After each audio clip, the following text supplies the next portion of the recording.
स्वागत है आप सभी का एक बार फिर से। लोकसभा चुनाव के नतीजों के बाद अब सबकी निगाहें यूपी विधानसभा की 10 सीटों पर होने वाले उपचुनाव पर है। सियासी दलों ने इसकी तैयारी तेज कर दी है। फूलपुर सीट को लेकर सपा और कांग्रेस में खींचतान जारी है। दरअसल इंडिया गठबंधन की तरफ से कांग्रेस प्रयागराज की फूलपुर सीट से लड़ने की तैयारी में है। कांग्रेस इस सीट को अपना परंपरागत सीट बता रही है। फूलपुर सीट पर दावेदारी करने को लेकर कांग्रेस पार्टी ने शनिवार को फूलपुर क्षेत्र में संगठनात्मक बैठक की। इस बैठक में पार्टी नेताओं ने फूलपुर की सीट कांग्रेस को दिए जाने की मांग की। मीटिंग में मौजूद प्रदेश महामंत्री और संगठन मंत्री अनिल यादव ने कहा कि वह कार्यकर्ताओं और नेताओं की भावनाओं से पार्टी हाईकमान को अवगत कराएंगे। उन्होंने कहा कि पार्टी हाईकमान से यह अनुरोध करेगी कि कार्यकर्ताओं की भावनाओं का सम्मान करते हुए इंडिया गठबंधन में फूलपुर की सीट पर कांग्रेस पार्टी खुद ही लड़े। कांग्रेस फूलपुर सीट को नेहरू की पारंपरिक सीट बता रही है। वहीं प्रदेश महासचिव मुकुंद तिवारी का कहना है कि फूलपुर में कांग्रेस पार्टी का संगठन पूरी मजबूती के साथ खड़ा है। फूलपुर कांग्रेस की परंपरागत सीट रही है। तिवारी ने कहा कि यह सीट पंडित नेहरू जी की सीट है। हमारा मानना यहाँ इंडिया गठबंधन से कांग्रेस प्रत्याशी उतरेगी। जब हम यहाँ से लड़ेंगे तो बीजेपी की हार होना तय है।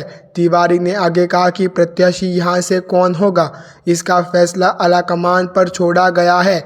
वही तय करेगी कि यहाँ से कौन लड़ेगा और कौन नहीं लड़ेगा, मगर हमारी यही इच्छा है कि फूलपुर सीट से कांग्रेस बाय इलेक्शन का चुनाव लड़े। फूलपुर सीट को नेहरू का परंपरागत सीट इसीलिए कहा जाता है क्योंकि उनका निधन 1964 में इसी सीट पर रहते हुए हुआ था। यह लोकसभा सीट ऐतिहासिक सीट मानी जाती है। दो भारतीय प्रधानमंत्री जवाहरलाल नेहरू और वीपी सिंह यहाँ से चुने गए हैं। अगर बात फूलपुर सीट की जाए तो 2024 में लोकसभा चुनाव में बीजेपी के प्रवीण पटेल, जो पहले विधायक थे, वो चुनाव जीतकर सांसद बन गए। उन्होंने सपा के अमरनाथ मौर्य करीब 4000 वोटों से हराया था। सांसद बनने के बाद उन्होंने विधायक पद से इस्तीफा दे दिया। इसके बाद यह सीट खाली हुई थी। उत्तर प्रदेश की जिन 10 सीटों पर उपचुनाव होने हैं उनमें फूलपुर, खैर, गाजियाबाद, मझवा, मीरापुर, मिल्कीपुर, करहल, कटहरी, कुंदरकी और सिसामऊ शामिल है। सिसामऊ को छोड़कर सभी 9 सीटों के विधायक इस बार लोकसभा चुनाव जीतकर सांसद बन गए हैं। इसीलिए ये सीट खाली हुई है और इन पर उपचुनाव होने हैं। वही सिसामऊ से सपा विधायक इरफान सोलंकी की आपराधिक मुकदमे में सदस्यता रद्द होने के कारण यह सीट खाली हुई है। उपचुनाव की तारीखों का ऐलान तो अभी नहीं हुआ है, लेकिन सभी सियासी दलों ने अपनी अपनी कमर कस ली है।